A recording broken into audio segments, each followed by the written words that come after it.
on, everyone? Welcome back to this week's episode of Outside the Arena. I'm Griffin Senek, joined alongside my co-host Devin Bernstein. We're back once again. MLB playoffs underway. Super exciting week for your Philadelphia Phillies, Devin. The CBP was rocking. But before we get into all the action from the MLB and preview NFL Week 5, just make sure to like, comment, and subscribe to the channel if you haven't already. We really appreciate it. On that road to 100 subscribers, I think we're about like 20 away. So every subscriber counts. We'd greatly appreciate it if you drop a subscribe. If you're new to the channel, we do a lot of NFL, MLB, NBA coverage here, weekly sports podcast. So yeah, drop a subscribe. But yeah, we're going to jump right into it. MLB playoffs. And we'll start off with your Phillies, Dev. Took care of business against the Marlins. I mean, I feel like kind of everyone was seeing that series going that way besides Miami Marlins fans. But Aaron Nola, Zach Wheeler both dominated. Bryson Stott grand slam in game 2, electrified. You know, there's that viral clip. I think you reposted on your story of just the audio of the crowd, which was pretty nuts. Your thoughts on kind of the series, what you saw from the Phils that you think will be key going forward against the Braves? Yeah, I mean, if I had like one thing that I would say this was the biggest positive from the win, I would just say it was how well Aaron Nola pitched last night. I mean, he has been, an ace level pitcher in the past, but he just, hasn't been able to find that form this year. The stats are still pretty good besides the ERA. So, I mean, I think there's some suggestion that he's still obviously a very good pitcher, might not have had a great year. But just to see him have a great outing to, kind of set the tone, that was a big sign. The bullpen looked good and is rested.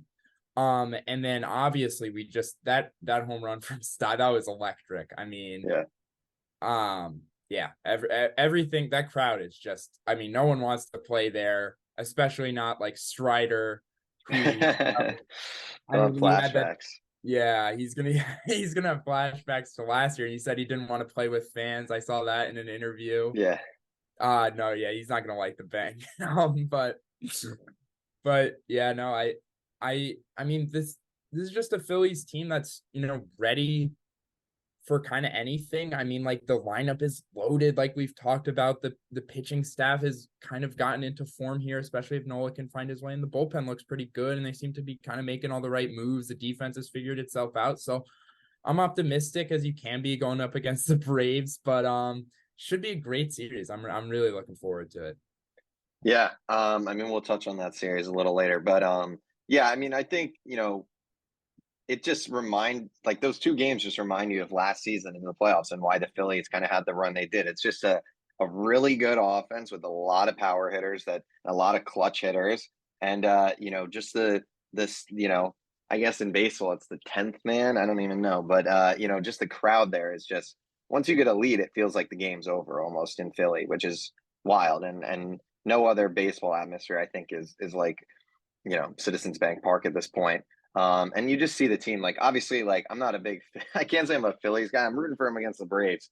But as a Mets fan, like, I'm obviously not a big Phillies guy, but just like, it's a fun team. Like, you seeing them celebrating, like, Garrett Stubbs is like wearing the overalls and like guy is blacking out in the locker room. Like, it's a funny group for sure. And, I think it's, a team that's easy to root for. Real quick on the Marlins. I mean, really good season for them. Obviously, coming into the series without Sandy Alcantara, Yuri Perez is hurt. Like, it's tough to really go in expecting Jesus Luzardo and Braxton Garrett, and then like if they somehow got to Game 3, like Johnny Cueto to go get the job done in Philly. But alas, a good season for them. A lot to be happy about. Luis Arias, he'll be back. Jazz Chisholm. I know some Marlins fans don't really love him, but he's a good young player. Jake Berger. So this team's going to be good next year. So good step forward for them. And yeah, I mean, I guess we'll just go kind of wild card to the divisional round. So Phillies Braves, obviously rematch of last year's NLDS. It will be, it starts in Atlanta, which I think is huge for the Braves because, those two games, those are pretty pivotal. What are your thoughts on the series? Obviously, this Braves offense, we talk about the Phillies offense being good. This Braves offense is historically good, it seems. So what are your kind of thoughts heading into this series? Yeah, I mean, the first and obvious thing is this is, the Phillies are just gonna have to play really, really well to win this series. And the Braves don't necessarily have to play their best, because 4 of their 9 guys could be, in a complete slump, and the other 5 can be carrying the rest of their team. I mean, we've seen that Yeah. at times this year. I mean, it almost doesn't matter because their lineup's been so loaded, but it's like only a few guys are needed to produce the amount of runs to win games. But just to talk about the pitching matchups a little bit here. So it looks like game 1 is going to be Ranger Suarez, the lefty for the Phillies. He's looked pretty good against the Braves, but had a pretty tough year. He's had 2 stints on the IL this year. So, pretty moderate expectations against obviously the Braves offense. And then, they're going to be going in with, it looks like Strider and Fried game 1 and 2. And then it looks like the Phillies will probably go Wheeler, Nola, and then either Suarez or someone else for game 4, and then it would be Wheeler again for game 5. Just with I think there's like an extra rest day or something like that. So Yeah, the series is weird. It's like they play yeah, game 1 and then they have a day off. It's so weird. yeah. So I think that could kind of benefit the Phillies in the sense that they are coming off of a series at least and aren't as completely rested as the Braves are. And if you have 3 of your 5 games where it's either Nola or Wheeler pitching, you have a pretty good shot. But then you look at the Braves, it's like they've got Fried and Strider, so it's like it's not much better.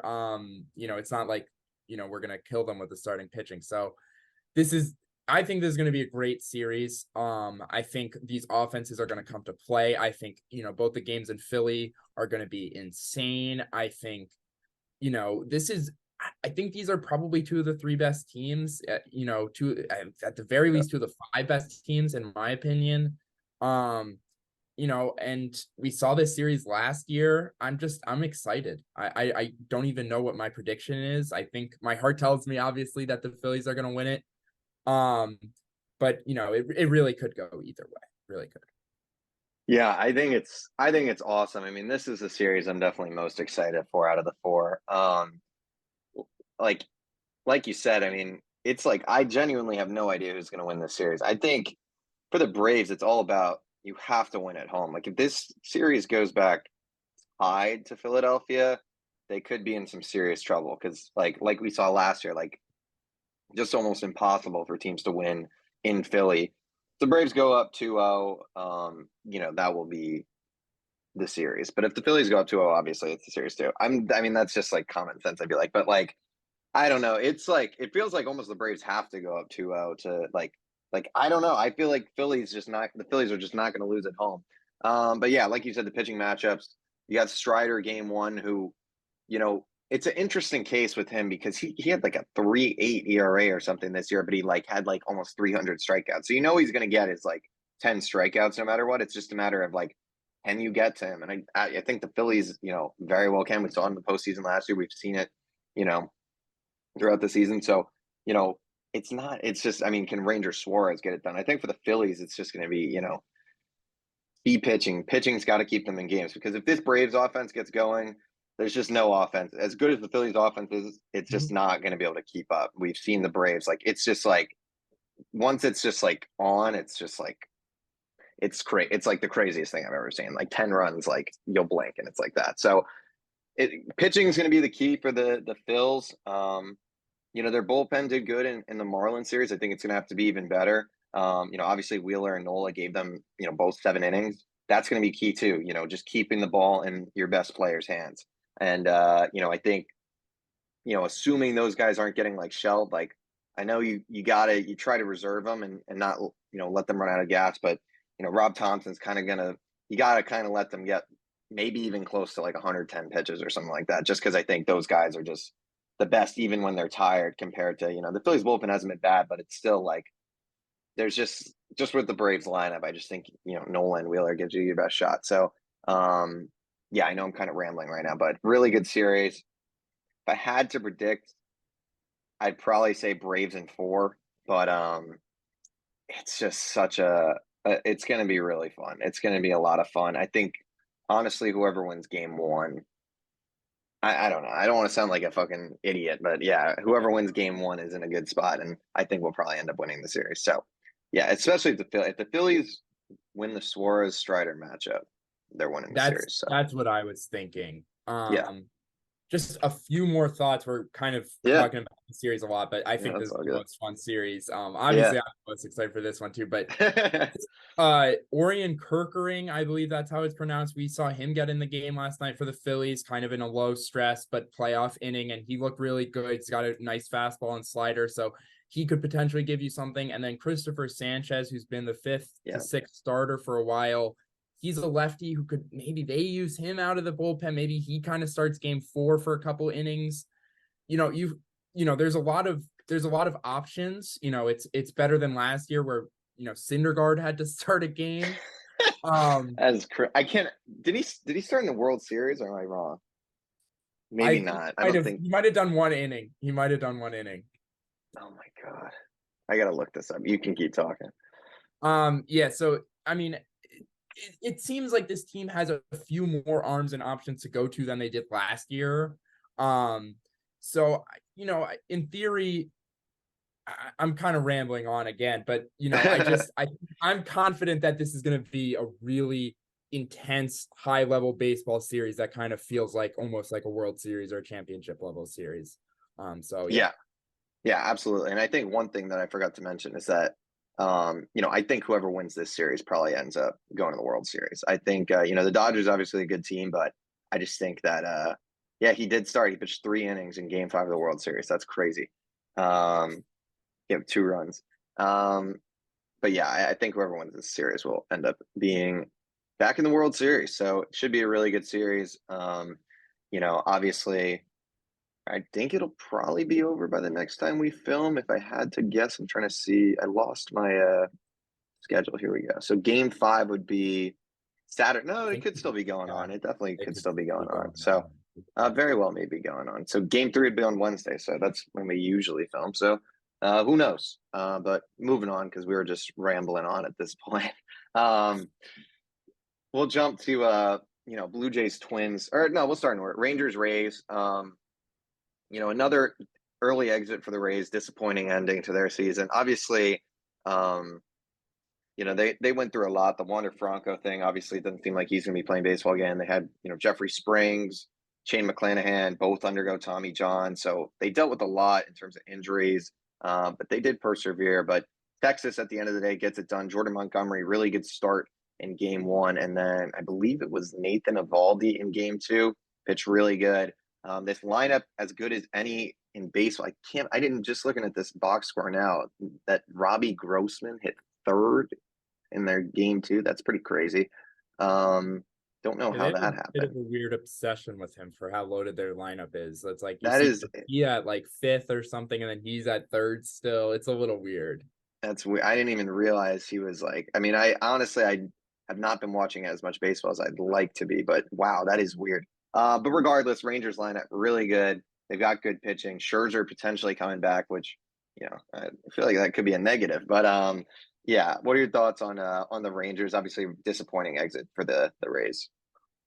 Yeah, I mean, we'll get into the series preview in a second, but this is a really good offense. So, and with how injured Tampa Bay was, and obviously the limited crowd impact, this is That was kind of like crazy. that was crazy. I mean, crazy. But it wasn't shocking to me, but I was a little bit surprised, especially with the starting pitching that it just really struggled, and then the bullpen has been just horrible. I mean, they Yeah, have so few arms that they can trust. And, in playoff games, that's just, you're going to have these high leverage situations. And it's like, yeah, they got through it for 2 games, and maybe this great starting pitching will carry them and, something like that. But, you know, this to me was more about the Rays not being themselves. And, I really do think that they were a top 2 team in the AL, top 2 or 3 team in the AL. Until all these bad things just started to happen to them. Like they were talking about on the broadcast, there are guys that were hitting, that were starting in the lineup that weren't even on the team to start the year. I mean, like yeah, it's just they had some guys that just were so important, and just they couldn't replace it. And yeah. um yeah, I mean, good for the Rangers. Their offense, like you said, is loaded, but I don't give them the biggest chance against the Orioles, to be honest. Yeah, I mean, their offense can probably keep them in any game. The pitching is what is definitely a concern. I think that bullpen, they kind of got saved because just, the fact that both their starters went like into the seventh inning. We didn't really see much of it, but now it's like now you're playing more than two games, like you said. Like now starters are gonna get tired. They're not gonna have their best outings, and you're gonna have to trust that bullpen. And as they, showed all the year, really has not been good. Look, anything can happen in the playoffs. That's the great thing about baseball is, the Rangers bullpen could turn into the greatest, bullpen of all time in the playoffs. I mean, weird stuff like that could happen. Will it happen? I don't know about that, but could it? Yeah.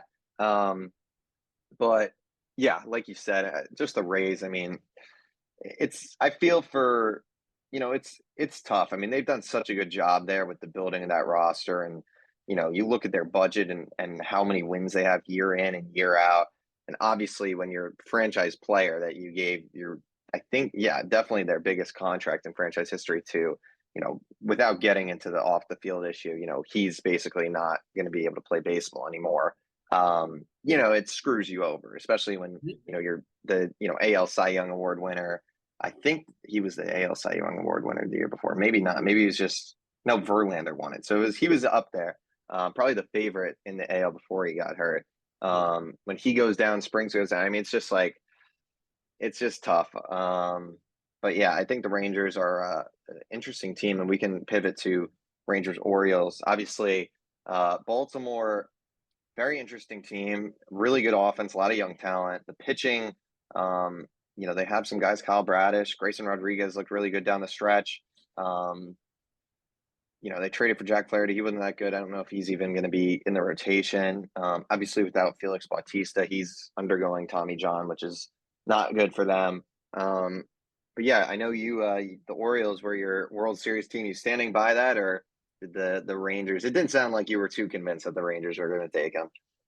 Yeah, I mean, I'm definitely taking the Orioles in this series. I will say though, the Bautista injury, I mean, it's about as as big as a reliever injury can be. I mean, Yeah. he just, especially, I mean, he was such a no name, and the story is incredible. But I mean, just losing a guy like that, it's so, they don't have a bunch of guys who can replace that. And there isn't one guy who can, I don't even know who's going to be stepping into the full-time closer role, to be honest. But it's not going to be just one guy, even if he's pitching well, that's going to be able to replace him. So this kind of changes a lot, even in terms of how long you're keeping your starter in certain situations. It's like you don't have the inning to potentially 2 innings in the playoffs of shutdown performance that you could be looking for.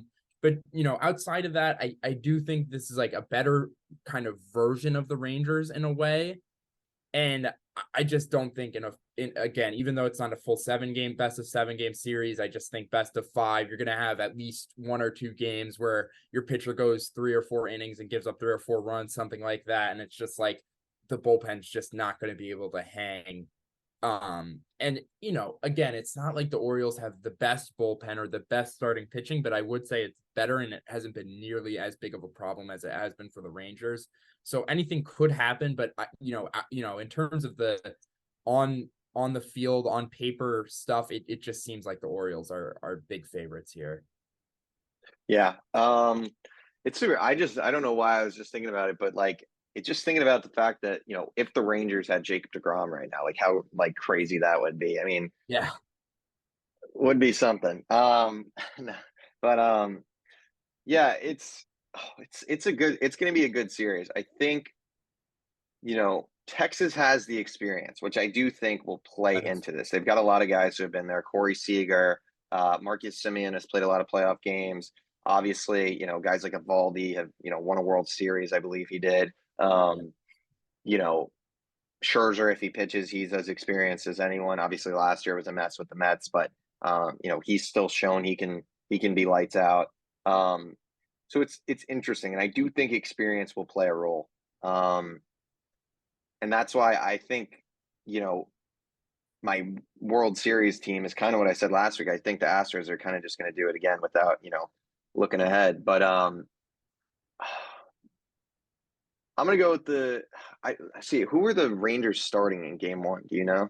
Great. That's a great question. I'm gonna look into that right now. Keep talking. I'll try to figure it out. Um, because I think, starting pitching, they've got all these guys that they've like signed, but it's just like actually a matter of who's able to pitch at this point. Trying to load it up too. But I think that's the key because at the end of the day, like you said, like the Orioles starting pitching, they're probably going to roll out some form of Kyle Bradish, Grayson Rodriguez, John Means in games 1, 2, 3, which will be, solid. But I don't think any of those guys have pitched in a playoff game. There's no way. Which I do think makes a difference. I think it's big that they're home for the first two games. I think that's Camden's going to be going crazy. Did you get a Yeah. word on who's Yeah. Sorry. starting? Yeah. Dane Dunning and Andrew Heaney. So I mean, Oh kind of god, middle of the rotation, 2, 3 guys. I gotta look up some stats real quick. So Dunning's been like a 3.7, and then you said Keen Heaney. Dog is taking the bump, like a 4.5. Yeah. Um, damn. I'm gonna go with the Orioles. Being at home those first two games against those pitchers, I just think that'll make a difference. But you can't put it past this Texas offense because the best player in the series is Corey Seager. Um, he had some. I think he had a few hits in the wild card round, but I think he had like two if he, doubles. yeah. So if he gets going, that could be trouble. But I will go with the Orioles too in like 4 games. I think would be my prediction. But interesting series. Just the pitching for the Rangers is like with those two, and then you go to the bullpen, it could Yeah. just get ugly quick. Yeah. All right. Moving along, we'll head over to the Twin Cities where they finally won a playoff game and they won two. Twins sweep the Blue Jays, who, I mean, they're in a weird spot in terms of their organization. But regardless, Twins get the job done. Royce Lewis in game one, obviously with 2 homers, that was big. Carlos Correa had some moments in there. They had the pickoff. Sonny Gray, Pablo Lopez both really pitched well. This team is built on their pitching. They have really good starting pitching. They've got some guys in the lineup too. I mean, Carlos Correa is, as experienced as anyone in the playoffs. Royce Lewis, really good young player. I mean, your thoughts on this series, and then also just Toronto Blue Jays. I mean, this has been a team feels like that has been hyped up now for the past few years. They've made some big signings year in and year out, and just once again not able to get the job done. Yeah, I'll start with the Twins here. I mean, I think this is almost a team that their sales pitch on why they're a good team and can compete is similar to what you see with the Brewers. It's Yep.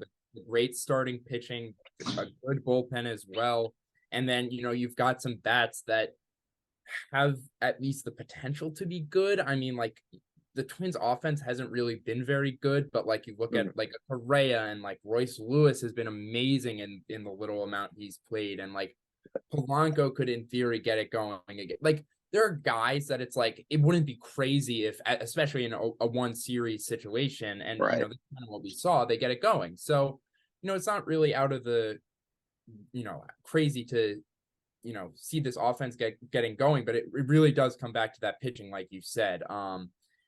And getting to the Blue Jays, I mean, it's hard to say. It's like, what are they even doing wrong organizationally in a sense? Yeah. Like, it doesn't feel like they're, making the wrong moves or even like, they're spending more than, a lot of teams. It's not like they're limited by their spending, as at least not nearly as much as teams like the Rays or anything like that. And it's like, Yeah. but they haven't even, I don't even think they've won. Have they won a playoff game with this core or like? Yeah, they've definitely won I think they've definitely won a playoff game, but I'll check. I'll look it up. Yeah, I mean yeah, so it's I mean Vlad didn't quite have the season you were maybe expecting. It's like I don't know, it's just they're just a little bit missing with this Blue Jays team, and it's hard to say exactly what the proper next step is because they're not a bad team at all. I mean they're in the 85 to 90 win Oh, range, it wow. seems like every year. Yeah. You were right. They have not won a playoff game with this core. Oh, You are really? totally right. Full credit to you. Yes. Okay. Um, they've not won a playoff game since 2016. Wow. Wow. Wow. Pretty bad. Um, So yeah, I mean, like you said, like Twins built on pitching. That was like the whole pitch, I think, and the whole media narrative before was like Pablo Lopez, Sonny Gray, like this team will probably go as far as those two go. And they got the job done. They both pitched, they didn't pitch as well as probably the guys on the Phillies, but they got the job done. They handed the keys off to the bullpen and they took it from there. And, like you said, like in the playoffs, the keys with some of these guys, it's just like one or two guys gets hot in the lineup and like that's enough. And this team has more than enough talent. Royce Lewis, Polanco, Carlos Correa. Like Carlos Correa is one of the better playoff performers of all time, and that's he got that huge contract for a reason. Obviously, a down year for him, but he can make all that money worth it. The entire contract with one good postseason run, literally. Like if they win the World Series, no one's ever going to care about that Carlos Correa contract, which is crazy. But it's like if he goes out and hits 4 bombs the rest of the way, like that's that. Which is the beautiful game we play. Yeah, on the flip side, the Blue Jays. I didn't even know that. So shout out to you with the stat there. But I mean, yeah, not winning a playoff game with Guerrero, Bichette. They signed Springer, obviously. I mean, a total disaster. This team has gone out. They've spent a lot of money. They signed Gosman. They traded and extended Berrios. They signed Chris Bassett in the offseason. They signed Kikuchi like a year or two ago. So they've signed all these starters, and they have pretty good starting pitching. And they've got obviously a good lineup. They signed Springer. Vladdy's still there. Bichette. Um, you know, Alejandro Kirk was the all-star starter a year ago at catcher. Um, Matt Chapman they brought in. He kind of had a hot month and then died down. But like you said, like they've done all the right things. It's just like it's not worked. So at some point you have to accept that and move on.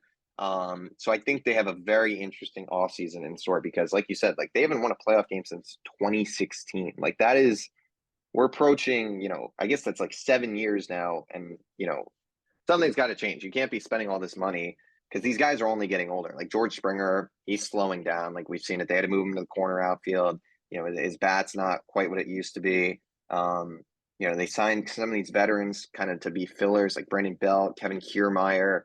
So there's going to be holes. And in terms of the farm system right now, I don't really think like I'll look real quick, but I don't really think they've got any glaring like top prospects that are kind of here to save this franchise. I mean, their top prospect is a guy I've never heard of, so that's not a good sign. Ricky Fiedman, a lefty. But yeah, like this team is kind of in a weird spot right now, to where I don't want to say rebuild because you've got a lot of good young talent still, but kind of where you're headed. You've put a lot of investment into this core and it hasn't worked, and at some point you got to pull trigger and move on. And I think they're kind of approaching that, especially in a division right now with the Baltimore Orioles and the Tampa Bay Rays, who are just constantly churning out young talent. And then the other two teams in that division are the Red Sox and the Yankees, two of the teams who are always going to have the highest payroll and always going to be two teams competing. So it's a really tough division. Be really interesting to see what the Blue Jays do because, like we said, like right now that farm system's not where it needs to be, and the major league team is not performing to the level that it should be. So yeah. No. So moving along, Carlos Correa versus the Astros in the playoffs. Love the storyline there. You hear the Minnesota fans chanting, we want Houston, we want Houston. Seems like that never ends up well. But do you think this could be different, Dev? Do you think the Twins fans, they got faith? Do you think they can get it done against Houston? No. No. I mean, I think the main reason is, you're going to look at the only chance the Twins really had was to get great starting pitching performances in at least 3 games. And that's going to be hard to do when you probably don't have your aces for the first 2 games of this series. So it's like that almost instantly seems like you're going to go down 2-0, or it's going to be really hard to avoid going down 2-0. And then you've got to win 3 straight games against this Astros team whose offense is killer. And I mean, yeah, I mean, you just go down the line with the Astros team. I mean, Altuve, once he got healthy, was just killing it. Alvarez, we know who he is. I mean, Tucker, same thing. And then you've got guys down the lineup like McCormick's had a really good year. Like they just have guys like throughout the lineup that the Twins don't have. So I'd love to see an upset. I'd love to see a competitive series. But I don't see it going more than, maybe 4. Yeah. Yeah. I mean, I kind of spoiled my pick, but yeah, I think the Astros are going to win the series. It could be a sweep, honestly. It wouldn't surprise me. I mean, I think this Houston team probably isn't as good as they were last year. Their starting pitching's a little banged up. Christian Javier didn't really have a great season. Their fourth starter is kind of a little unclear. But I do think Framber Valdez, one of the best pitchers in baseball. Justin Verlander, I mean, he was a down year for him considering how he pitched last year. But he's still an ace. And just that lineup is just deadly. I mean, Altuve, Bregman, Jordan, Kyle Tucker, Pena. I think Brantley's healthy. Like the names are it's just Jose Abreu they brought in. He didn't really play well, but he had, the only thing I remember from him this season was that grand slam against Scherzer in that big game against Texas. So the lineup is just so good, and the bullpen's pretty good too. And just the experience. I mean, they just have all been there. They've done. I mean, they did it last year, and they pretty much ran back the same exact team. So there's no reason to believe the Astros aren't going to win the series, and really, there's no reason to believe that they're not going to go back to the World Series. Just out of pure experience, and I think their team is as talented as any. But yeah, I'll leave it at that with them. Yeah, I mean, yeah, no, I think you put it really well. I mean, this is just a loaded Astros team. So yeah, I mean, good luck to the Twins. Congrats. That's obviously like a huge thing. Yeah. Like you don't like you that doesn't mean nothing. I will say that. Yeah. But yeah, I don't give them a huge chance, like we said. No, but anything's possible. Maybe it's the Twins' year, so we'll see. But moving on to the next series, Dbacks at Brewers. And once again, kind of another team where it's the same old story. Brewers, another small market team built on their pitching. And obviously, Brandon Woodruff going down with a shoulder injury beforehand, so he wasn't available. And Corbin Burns didn't pitch good. And Corbin Carroll did play good, though. So that was the difference in this one. Fun young team, the Diamondbacks are, obviously.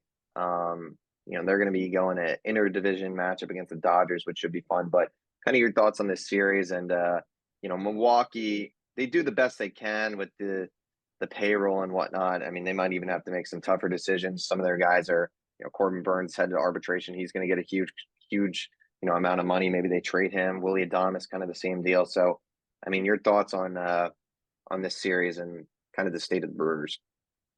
Yeah, I mean, the Brewers seem to have a similar ending to their season almost regardless, exactly what happens. Like you said, with the small market and, going into the future, it's just hard to keep a core together when you can kind of catch lightning in a bottle sometimes, but then you really can't capture it unless you can pay everyone. They're not going to be able to do that. So,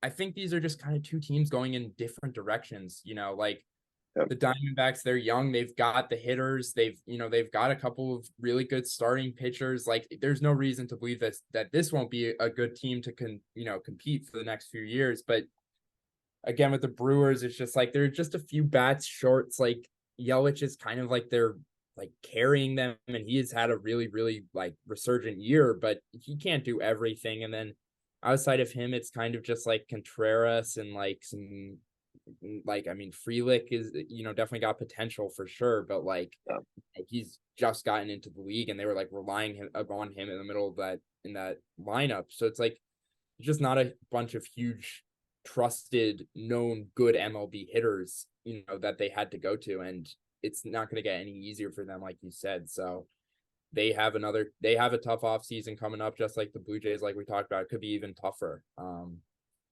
Yeah. I mean, what are your thoughts on the Diamondbacks? You give them a chance against the Dodgers? I think that's like, this is probably, I don't know. I would say it's maybe the most interesting series besides the Braves one. I don't know. I think the Dodgers. I think Rangers Orioles is up there. I don't know. I'm excited, but the Dodgers starting pitching does scare me a little bit. I'll let you go, but yeah. Yeah, no, I agree. I think the Dodgers are in a very interesting spot too, because obviously, Julio Urias, not with the team anymore. They had some injuries. Obviously, Dustin May went down, Tony Gonsolin went down. So I believe, right now it's what, Kershaw, and then Or maybe who'd you say? It cut I out a think little bit. Bobby Miller, Is he's he been their all number right. two? I think he Wow. might be the two. I might be wrong. Or Ooh. no, maybe No, Lance. they do have Lance Lynn. Well, here's a quote: David Roberts won't be using traditional starters in the postseason, I guess. So Kershaw, Bobby Miller, Lance Lynn. Wow, that's rough. The Dodgers are interesting. Yeah, I mean, they typical Dodgers fashion. They find a way to win, a gazillion games, win the division, and rightfully. I mean, this team, look at their, Freddie Freeman and Mookie Betts, two of the five best players probably in the sport. But yeah, that pitching is a little scary. Their bullpen's a little scary too. I do think they get it done against the D-backs just because I think they're the Dodgers. They find a way, but also, they haven't had the best playoff history. The Diamondbacks will have Merrill Kelly going in game one, which is big for them because, they started the guy who, I forget his name. It's like Brandon Pift or something like that. He sounds like fat or something. I Fat, don't yeah, something. know. And he survived. He got the job done. But yeah, the rotation for the D-backs is really a two-man machine, and then a big drop off. But both these rotations right now are pretty banged up. So the D-backs are coming in with a better rotation. Lineup wise, they've got some guys. Obviously, the D-backs. Corbin Carroll leading the way. Ketel Marte still a solid player. Christian Walker, Tommy Pham had a really good year. But I don't know, man. Mookie Betts and Freddie Freeman. I just think, and they've got Will Smith and JD Martinez, all those veterans. I just think they'll ultimately get it done. I think it will be a good series. It could go to 5 games, honestly. I could very well see that. But I will give it to the Dodgers. But, for the D-backs, no matter what happens, hugely successful season. I mean, no one really saw this team making a run in the playoffs, and look at where they are now. I mean, Corbin Carroll's turned into, one of the best young players, one of the best players in the game. And, Zach Gallen leading the way in that rotation. So really fun team, bright future ahead, regardless what happens. But for me, at least, I just think the Dodgers kind of got that experience and just, that star power at the top of their lineup that will pave the way in this series. Yeah, I mean, yeah, I think that's probably the big swing factor here is Freddie Freeman and Mookie Betts, are they going to be just, way better than everyone else? Are they going to be the two best players on the field? And obviously there's a bunch of other stars that we've talked about in this series, but that just kind of goes to show, how talented this Dodgers team is. And the Diamondbacks have quite a good lineup, but it's just they don't, you don't have two of the, like you said, two of the top 5 players in the world, probably. I mean, just such complete players. And then you go down the lineup and it's still very talented as well. They've had some injuries, like Martinez has missed a lot of time, but I think he's kind of back and healthy. That's a good sign for them. So the Dodgers seem to disappoint every year.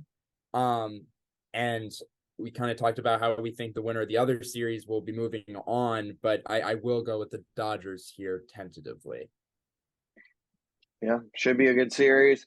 Yeah, the playoffs are in a good spot. I mean, the wild card series definitely not very exciting. I saw some stat that, I mean, they were all sweeps, and I think since last year when they implemented this, that the only series that wasn't a sweep was that Mets Padres series last year.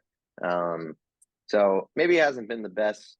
I mean, I like the format; it gives more teams a shot. But I think those 1 game wild cards were pretty. Just the intensity of one game defines it all is pretty tough to beat. But I mean, look, we may have a year next year where there's 4 killer wildcard series. So I wouldn't. I'm a fan of it for sure. I'm not against it, but I think that will do it for the MLB for this week. Obviously, we'll be talking about everything as it progresses. Dev might be, I guess, depending on when we film, the Phillies could be eliminated. They could be moving on to the NLCS. It could be 1-1, 2-1. Who knows? So should be super exciting.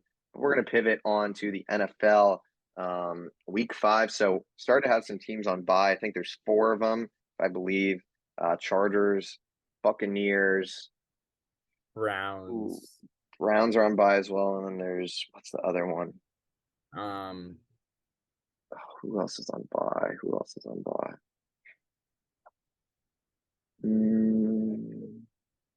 I can just check real quick. Yeah, now I'm just like, now I just Now I'm curious. The Seahawks. the Seahawks are on by. Okay, interesting. So not as many games to predict this week, but maybe that means we'll go perfect. LeBron did pretty good last week. I think most of the games were like not an upset.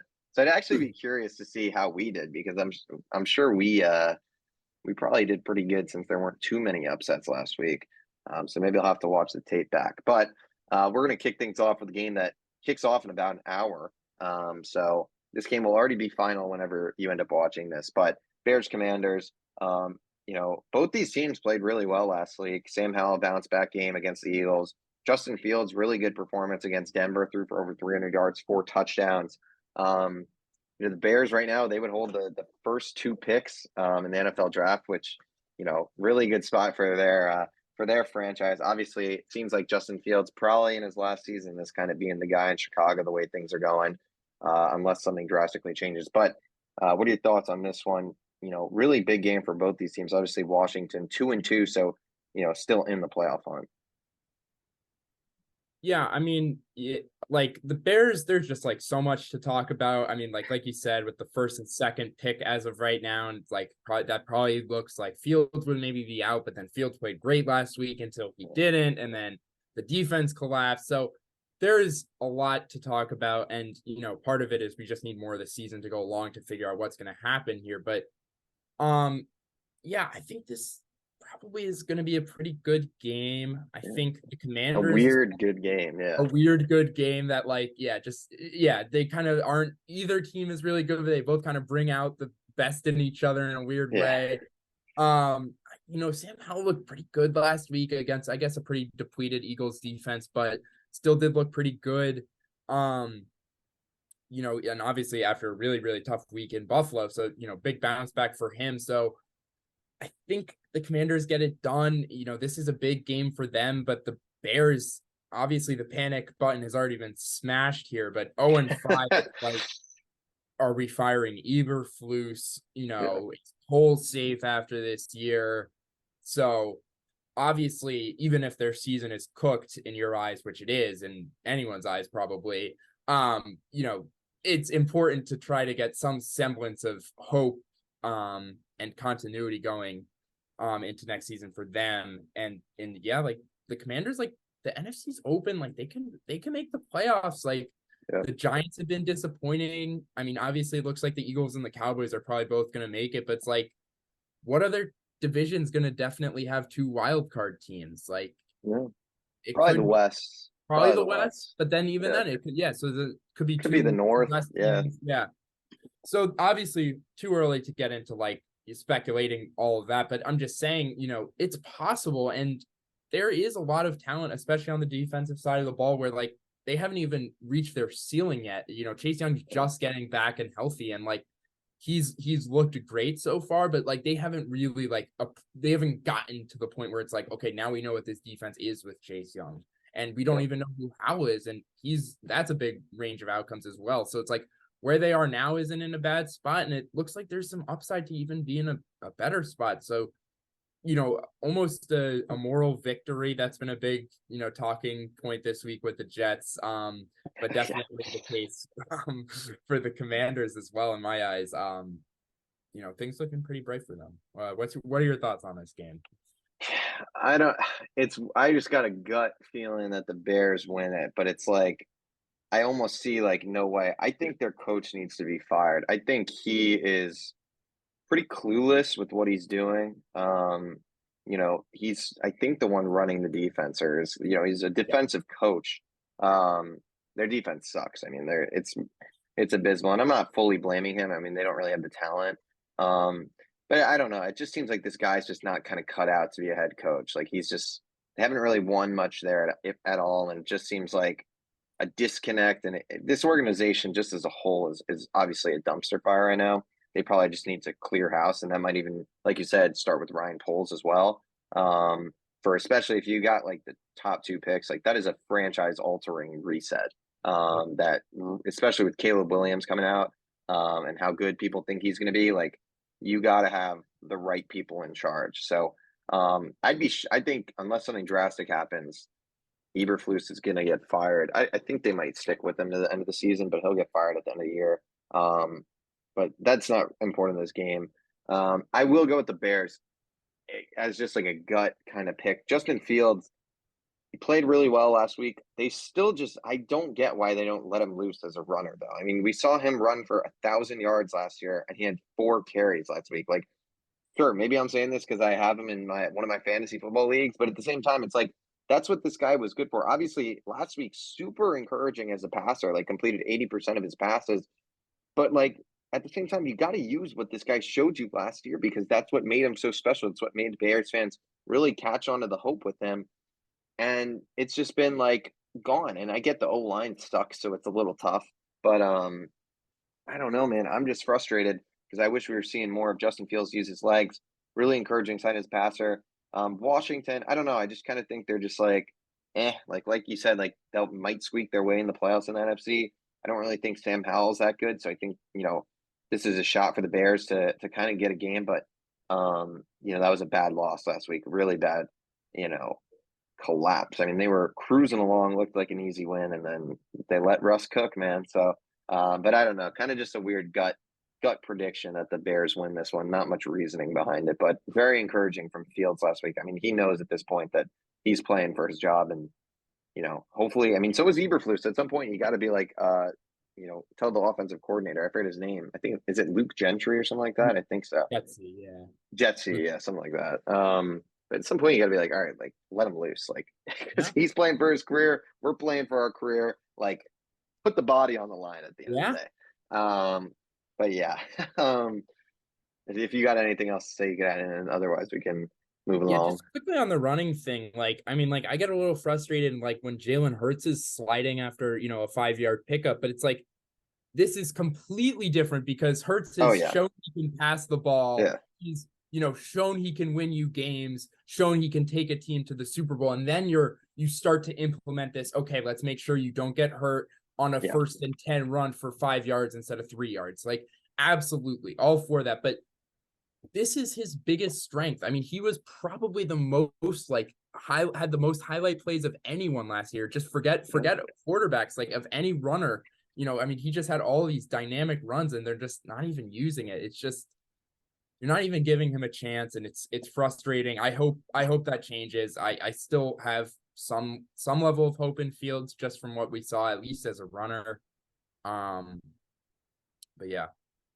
Let's yeah. move on. I do too. I'm a Justin Fields guy. It sucks to see this happen to him. I think I think Mike Greenberg was talking about it too on Get Up. I think, this organization has just failed him too. I mean, he's been put in a terrible situation. Like if this guy was like, if the freaking Niners took this Yep. guy, oh my God. Imagine that offense with Justin Fields. Like, I mean, Brock Purdy's the guy. Like, I'm not gonna hate on Brock Purdy. Like, it worked out for them, but like, I mean, I guess look, Trey Lance was supposed to kind of be like that and didn't really work out. So maybe Justin Fields would have just been bad either way. But you got to think of the way the Niners develop guys that, Justin Fields would have had a lot of success there. But we'll never know. All right, moving.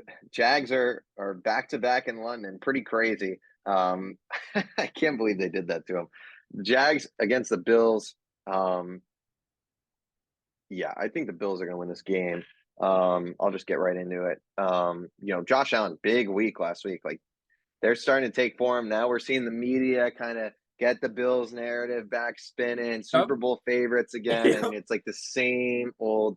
I mean, it's like the propaganda. It's like crazy. It's like they're injecting it in your brains. Trey White goes down with a torn Achilles. So it's like it's all this stuff. I mean, it's the same old Bills at the end of the day still to me until they prove me otherwise. Like I don't think this team's going to get it done in the playoffs. You just lost your best defensive player, unfortunately, for the season. I don't know. I think they had a big win. Don't get me wrong. The stone cold Stephon Diggs was pretty sick. But I don't know, man. I just don't know if this team is that maybe Von Miller's playing this week though, so that'll be a big boost. I don't know. I think I'm just sick of this Bills like narrative that's just been for the last 2 years. But they will win this game. The Jaguars went out. They beat a bad Falcons team last week. But offensively, they still have not looked good. Like Trevor Lawrence, let me try to pull up the stats. I mean, he still only had 207 yards passing, 1 touchdown. Like he really has not been that good this year. It's been a a step back for him. The weapons are there. I mean, Christian Kirk's playing really well. Calvin Ridley, Evan Ingram's been good again. ETN, like this offense should be really, really good. And for whatever reason, just has not clicked so far this year. They haven't been very explosive. So maybe that changes, but I do think the Bills are the better team. Josh Allen doing a much better job after the abysmal Week 1 performance against the Jets. Yeah, I mean, listen, I think the Bills, I love to be where people aren't on the Bills, because it seems like sometimes people are too low on them, and then that feels like that's where we've been for the last couple of weeks, and then obviously they get a big win, and now everyone's sort of anointing them as the best team in the NFL, and I'm like, guys, relax. Yeah.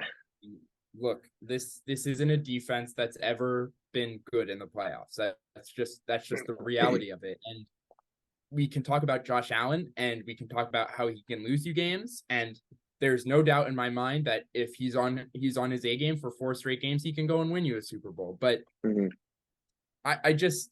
right. We haven't seen it, and maybe we will. It almost, it feels like this is kind of who, if the NFL were scripted, which it's not, but if it were, it kind of seems like this would be the kind of the NFL's team that the media really loves, and obviously with the whole Hamlin situation, and it just doesn't. Game-winning pick 6 for the Super Bowl, DeMar exactly. Hamlin. Oh my God. Exactly. I mean, it just feels like a little bit premature, but I think. I think they win this game. I do think they win this game. I think the Jags have also been a little bit frustrating. It's more so with the coaching, I would say. Like, I just like why did Calvin Ridley get like 3 targets against the Falcons? I mean, like, why? They won that game, so it doesn't matter. But I just don't get why they're not able to just go and put up 300 yards passing in 3 quarters and just say this is our game. I mean, like, you have Terrell, you have Bates for the Falcons, but they just can't compete. There's just too many guys, and Lawrence, and there just should be too much for this Jags offense, and it's just not good enough right now. And we've seen this Bills defense play really well since McDermott has taken over as the defensive coordinator. And, I think that's going to be hard to replicate, without Trey White.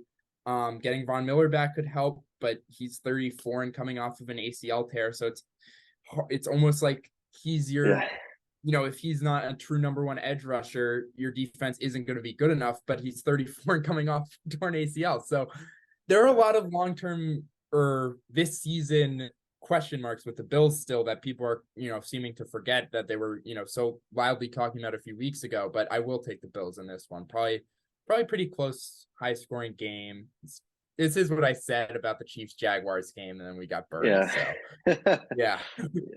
We shall see for sure. Bit of a boring one. Saints at Patriots. Both these teams kind of suck. New England has looked really bad. They got blown out last week at Dallas. It just seems like Mac Jones, I mean, it's kind of like what we've been seeing, what we've been saying. Like, this guy's he's not even mid at this point. Like, he's just bad. Like, he's not good. He's not an NFL quarterback or a franchise quarterback. Maybe he could be a backup. Ramondre has not looked good at all. They really don't have the receivers.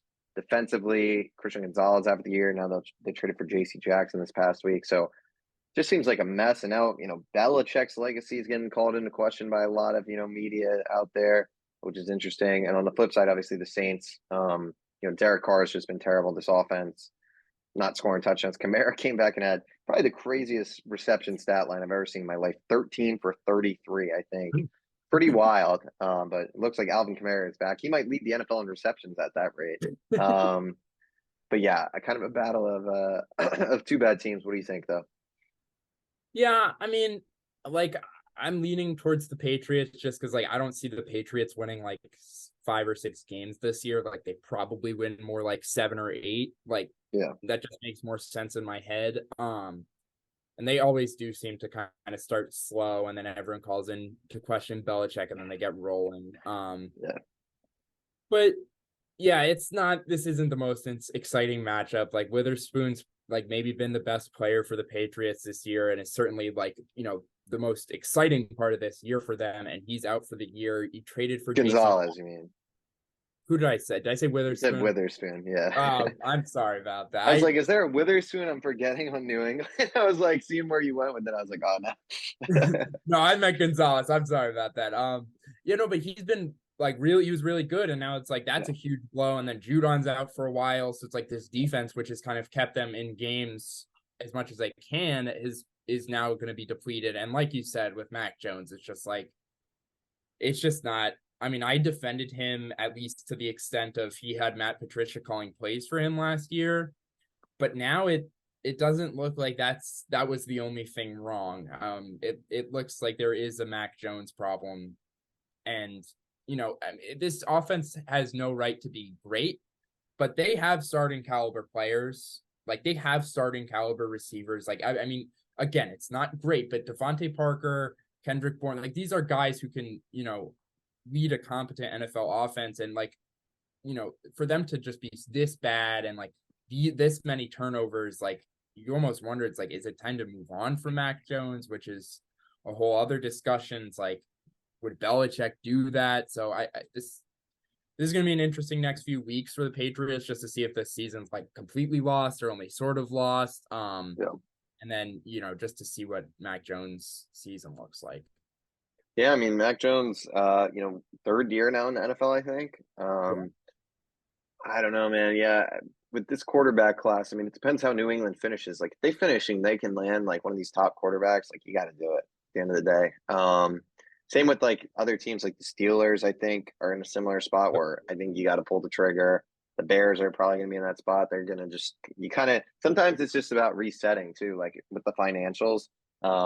Especially with the way the quarterback market is now, and just people are getting paid. Like the chance to reset instead of paying your guy, I mean, Mac Jones isn't gonna be a $60 million guy, don't get me wrong, but like, even 25, 30 million, like it just saves you so much money to have that rookie contract and reset. So I think a lot of these teams are gonna, especially start considering if like, they're on the margin, just like resetting is not a bad idea. Especially, there's a lot of talent in this quarterback class, a lot of guys who, have that potential, I think, to be real solid NFL quarterbacks. But regardless, focusing on the game, I will pick.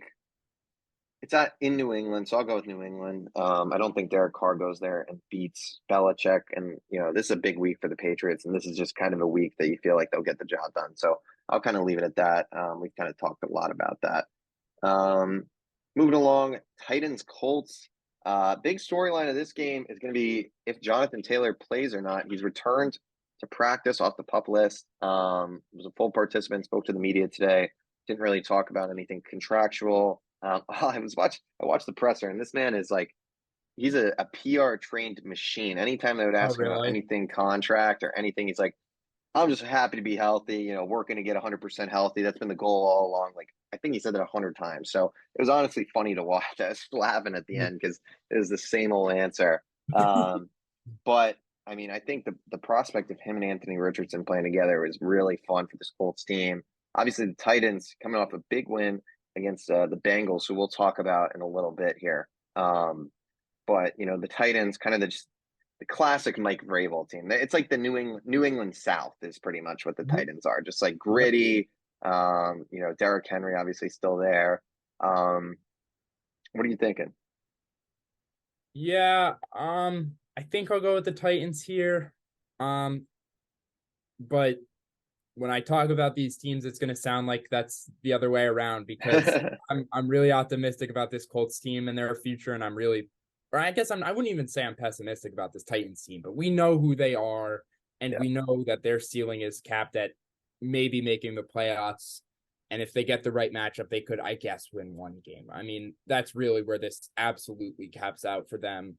But their defense is really stout and will probably be the toughest test for Richardson this thus far in his career. But like you said, if Taylor plays, that's just a great backfield that with the read option and all sorts of cool stuff that Steichen's going to be able to come up with, and the playmakers have looked good. This line looks pretty rejuvenated, at least much better than it did last year. So I'm really excited for just to keep watching this Colts team. It seems like Richardson's getting better every week. He makes a really cool play like every week. Downs looks like a player in the slot. Yeah. So I'm excited to keep watching this Colts team progress. I think, we're seeing the Eagles miss Shane Steichen. It's really hard to say that one. A little tongue twister. Yeah, a little tongue twister, but like, just yeah, good vibes for the Colts moving forward.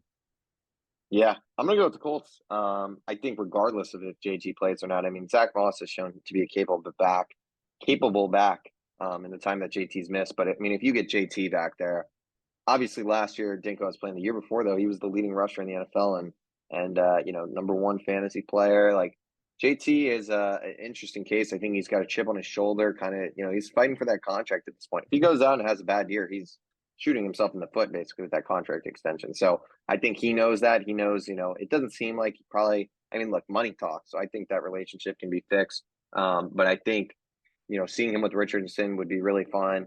I feel like they'll ultimately like. I mean, if he's been active back-to-back days, I would imagine he plays. Maybe he's on like a snap count, not fully. But I'd imagine they want to get him in there. But I don't know. I will pick the Colts though, regardless. Like you said, Richardson been really electric thus far. They had a really good game against the Rams last week. I mean, they went to OT with the Rams, who have been playing well. So I think this Colts team is actually pretty solid. It seems like Richardson is going to provide some stability, hopefully long term, at the quarterback position for them, which they very desperately need since the retirement of Andrew Luck. Yeah, I mean, you touched on the Titans; like they're just mediocre at the end of the day. Like, I don't know. Ryan Tannehill's he's so washed up at this point, but just finds a way to get his wins in. So props to him. Um, Moving along, AFC North matchup: Ravens at Steelers. Pittsburgh blown out by Houston last week. They're now, I guess they're 2-2. I thought they were 1-2, but they beat the Raiders. They beat the Browns. So such a weird team. Just offensively, I mean, this Kenny Pickett, not very good. Najee had actually a good game, but he's been kind of phased out. Receiver room is pretty terrible. I mean, Pittsburgh offense is not good. I'll go real quick. I'm going to pick the Ravens. I mean, the way the Ravens have looked these last few weeks, Lamar is playing great, running the ball real well. Mark Andrews is there. I'm not sure if Odell is back this week. Not that it really matters. Zay Flowers has been solid.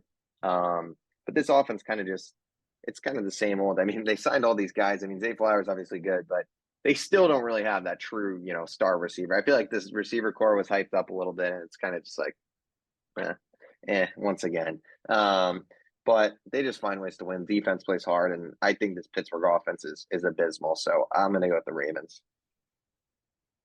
Yeah, I don't know why, but I just get a weird feeling that the Steelers are winning this football game. I mean, there is nothing they showed last week, and credit to the Texans, and we will talk about them later, and they will get their props. But I mean, that was just a pit of, I mean, they just got blown out by one of the bottom three rosters in the NFL. But yeah. I mean, and there's so much that I'm mad about. I mean, Matt Canada is just like it's like 2009, and it's like these uninspired, little screen passes, and that's what he thinks is going to bring like innovation and juice to the offense. And it's not like they have, these world beaters that can go and just, make plays, so well and so often that the coaching doesn't matter. It's like both things are kind of hurting each other. This offense is a mess. So, and like you said, Lamar's looked really good, even though they don't have a true, like, established star receiver. So this is going to have to be a game where the Steelers defense plays great. And, I just have a feeling that they're going to, be able to do something and get to Lamar, make a few plays, something like that, and just find a way to win this game after a pretty embarrassing loss last week. Yeah, very fair. I mean, at Pittsburgh, never an easy place to play with those terrible towels, especially interdivision matchups. So very well could see Pittsburgh winning this one. Moving on, Panthers at Lions. Panthers 0-4. Bryce Young, they don't really have the talent on offense right now. 33-year-old Adam Thielen leading the way with the targets and receptions and whatnot. Lions coming off a big win against, I forget. They played the Packers on Thursday night. Dave Montgomery, huge game. Amon-Ra has been out the last two practices, so something to monitor with him. But regardless, I think the Lions will win this game. just that rushing attack, I think would even be enough to win this game against Carolina, who really not a good roster right now. I mean, they're banged up on, the defensive side of the ball, but just, a rebuilding team, Bryce Young, um, this team also that doesn't own their first round pick next year. I mean, they gave everything for Bryce Young, and he's looked all right. It's kind of like he almost can't do too much. But at the same time, we've seen what CJ Stroud's done with the, arguably, I guess the offense. He's probably got more weapons, Stroud, than we imagined. But I don't know. The Lions are a solid team. They play hard nosed football, run the ball well. Jared Goff's pretty good, so yeah, I'll give them the win. Yeah, I mean, these are just this is such a coaching matters matchup to me, because you look at two teams and, obviously Bryce Young is more talented than Goff. We know his upside is higher than what Goff is right now. There's no questioning that. But outside of that, these are teams, it's like they're leading, receivers kind of like a slot chain mover type. And obviously Amon-Ra is better than Thielen. Don't get me wrong, but it's a similar type vibe, and Yeah. also teams that have invested heavily in their offensive lines. But it's like the Lions offensive line is really good and the Panthers is really bad. That's a big difference.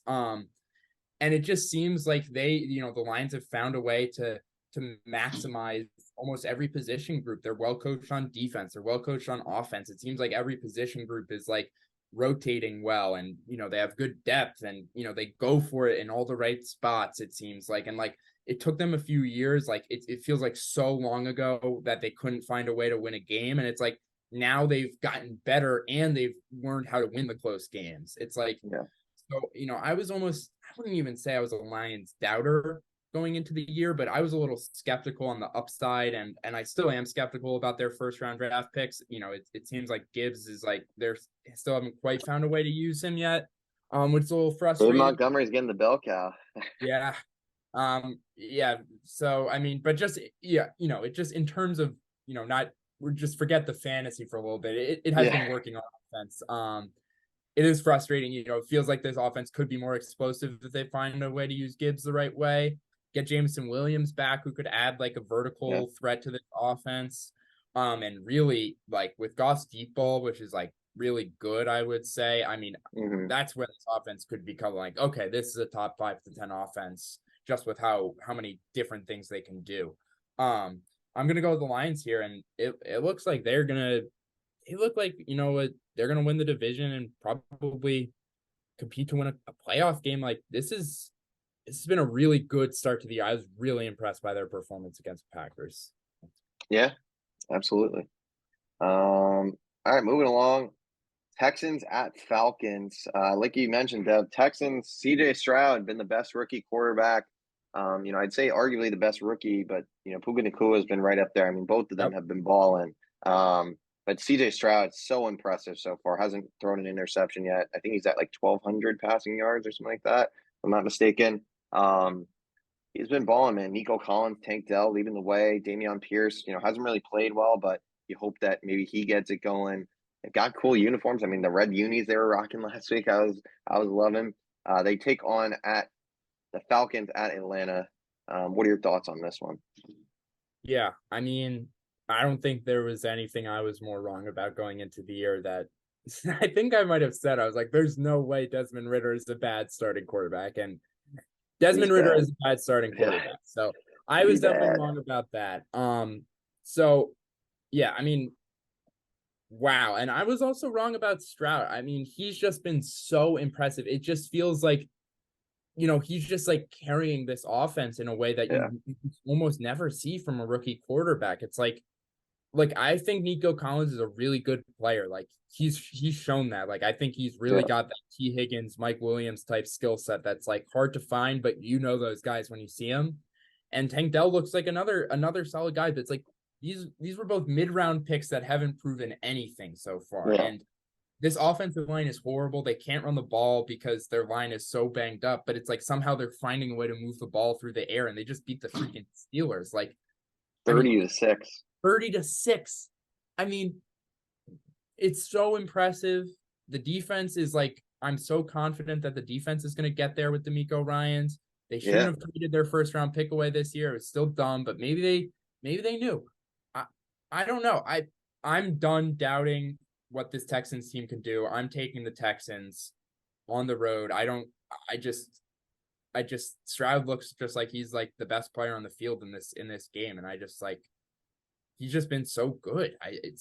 I can't stop gushing about him, but like this is this is this is kind of what I expected from Bryce Young. I won't lie. I mean, if there was one quarterback in this draft who's just going to come in and have this kind of Andrew Luck, Cam Newton type, he's already really good as a rookie.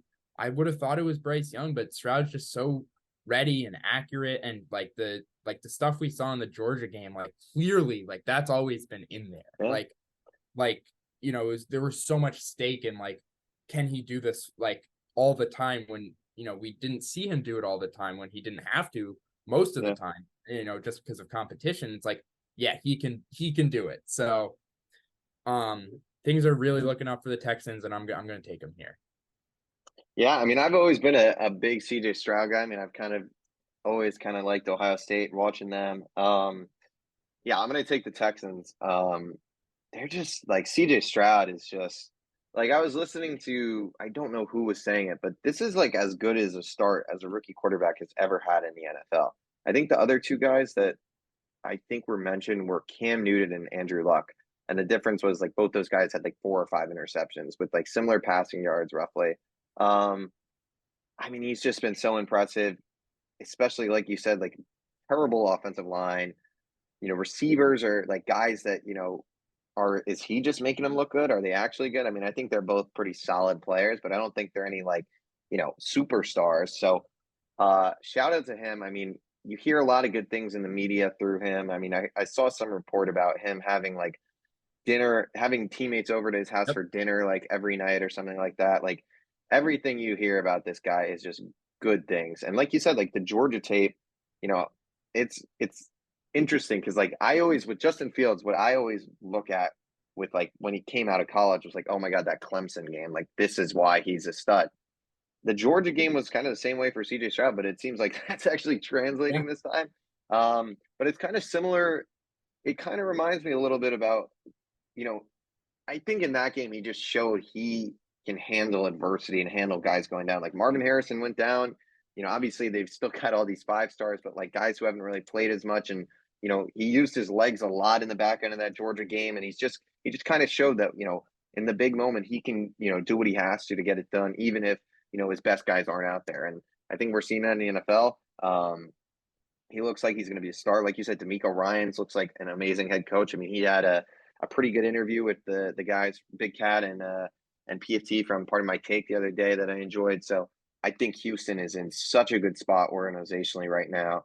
They did trade their first round pick, obviously, like you said, which obviously is does suck. But I mean, we're projecting them to win their third game this week, so it may not even matter. And then if this team, if this pick comes out to be like 10, 11, 12, or 8 through Yeah. 12 or something like that, like probably Oh doesn't yeah. You matter. don't even. Everyone was exactly like if Will Anderson turns out to be the guy, then it's worth it all of a sudden. So it's Oh, like, absolutely. yeah, I mean, I don't know how he's been playing. I feel like I haven't heard much about him. Um, I my sense has been he's been like good, but not like a game wrecker. yeah, he had 1 sack in the opening game, but it hasn't been anything crazy. Um, but that'll come with time. I mean, they just kind of got to build up the rest of that D line too, so he can shine more. He might be getting double teamed. I don't know. I haven't really been watching too closely, but yeah, really fun time for Texans fans.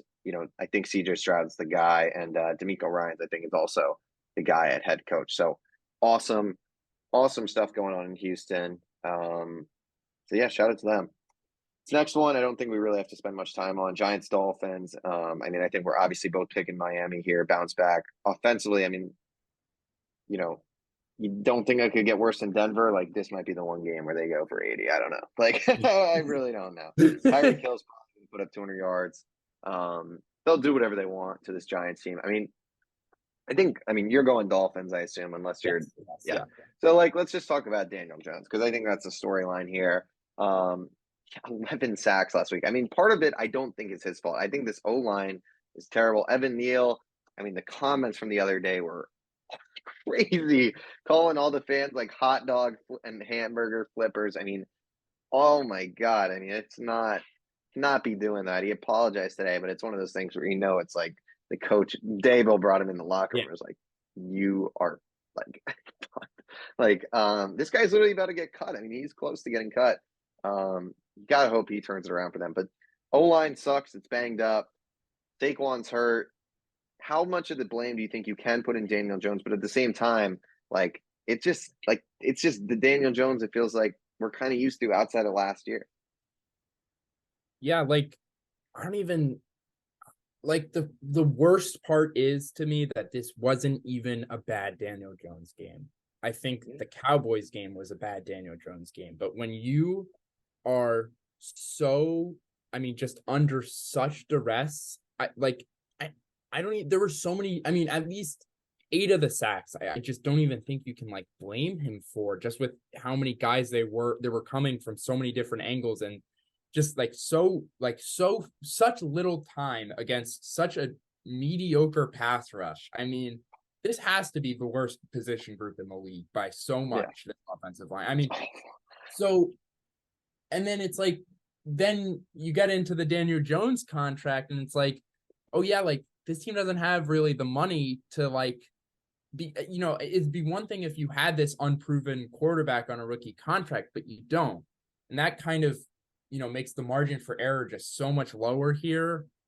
And they kind of got all the bounces in their direction last year, and they really haven't this year. They might be the worst team in the league. That's my take right now. And, the defense isn't good, but it's certainly way better than the offense.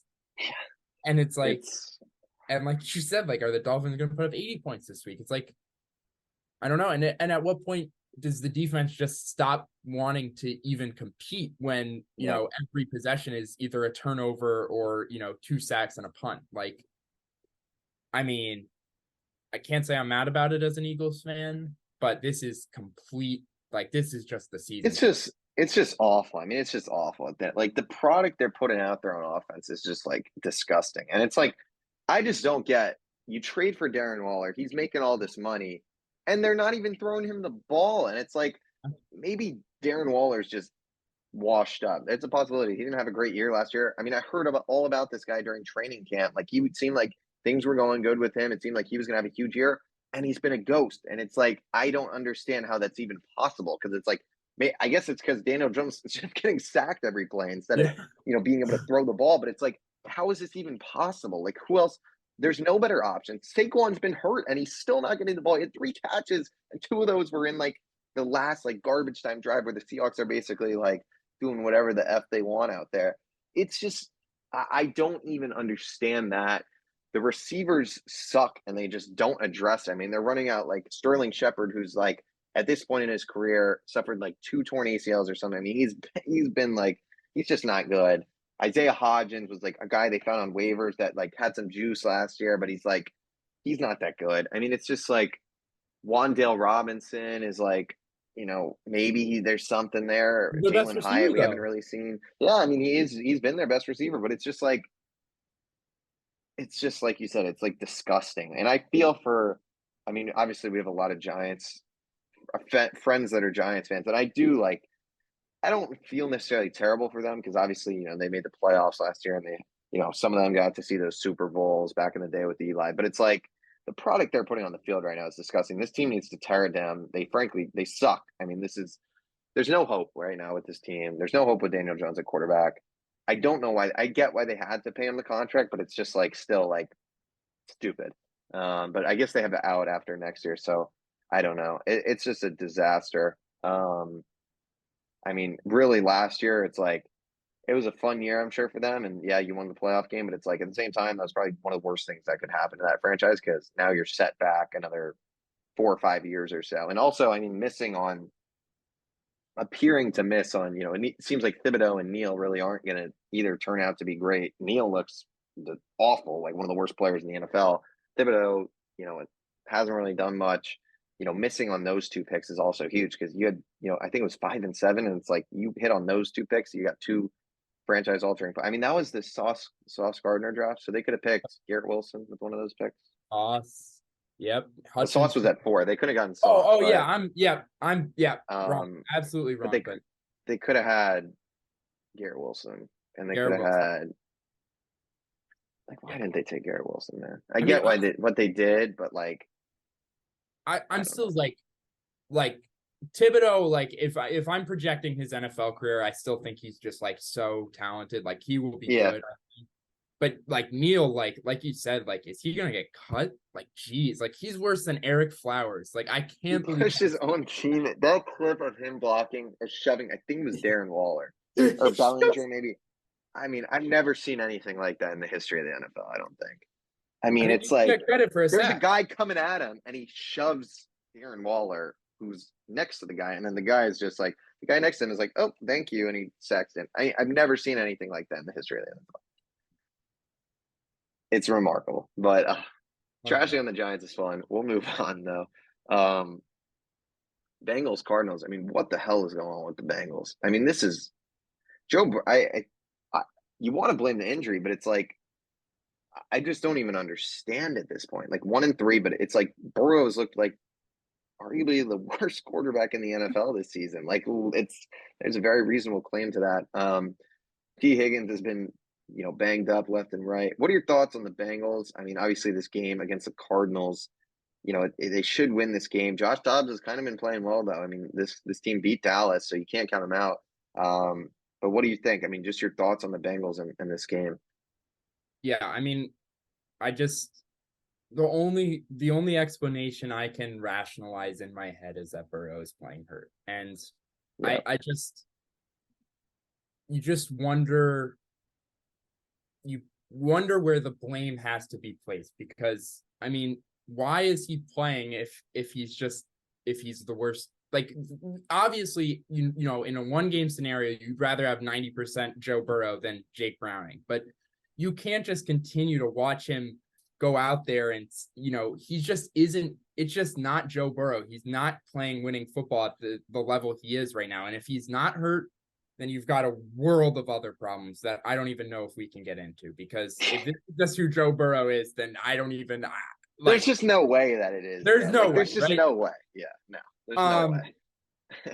but I mean, like right now, it's just like I'm picking the Cardinals. Like I'm, I'm, I don't want to every week say that this is the week that the Bengals figure it out. I mean, Yeah, like they have they kind of figured it out against the Rams where like they were moving Chase all around and getting it out quickly and like using him. It's like they can do that and like maybe they can win against the Cardinals and this defense can get back to the level it's been at. But like just like I don't know. The play calling looks uninspired again and Mixon looks washed again and like all the things that happened at the start of last year are back, but it's 10 times worse. And there's almost no end in sight. So I don't know that you wonder like, do you shut down Joe Burrow at some point? Like, do you trade T. Higgins on an expiring contract? Like, the Bengals historically just like aren't able to give out that much guaranteed money with how the